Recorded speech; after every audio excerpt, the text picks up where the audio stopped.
I am from Congo DRC, and most of the medicine I ever saw in Congo came from India. But in 2022, one scandal happened and brought out to public a secret medicine coming from India which killed, just in Gambia, 66 children who took a syrup from India. And that's not the end. According to the UN Office on Drugs and Crime, more than 500,000 people, or 500,000, die every year in sub-Saharan Africa only from fake medicines. And this issue made it to the public. I think that's one of the reasons why investigation had to start, because of what happened. But the reality is Africa have always been in need of medicines because they don't produce that much. They have to give medicines to 1 billion people in whole Africa, yet the number of medicines which they produce are really low. But at least in countries like South Africa, in 2014, they made $380 million exporting medicine. But guess how much they imported? $2 billion.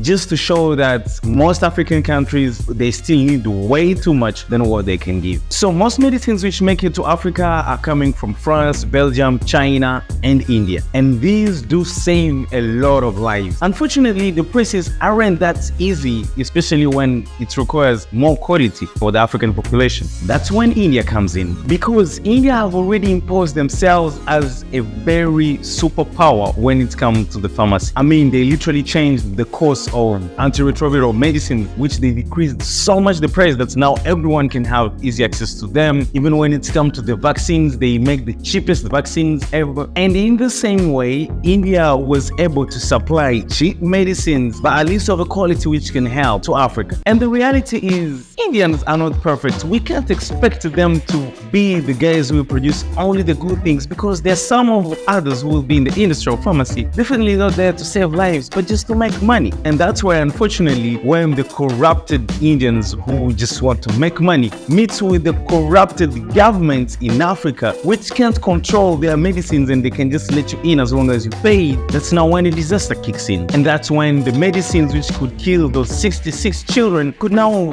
land in hospitals and pharmacies, yet they were not approved or tested. All these just for having a bad combination, a bad intentioned seller, and a careless government. But to me as an African, as much as this issue can seem as an issue which comes from India because it was an Indian company which produced the medicine, the reality is Africa is sleeping too much. Why would you let someone else to bring food to cure your children and then you don't even control it? I mean, our governments are saying that they are spending money, I don't know, on research and so many other things. Why is it hard for them to just invest in controlling how much quality of life we are getting? I still put the blame on Africa. Even though there might be bad sellers and bad intentioned people outside of Africa, it's still the duty of Africa to keep safe and control everything which comes in. Thank you so much for being here. Catch you next time.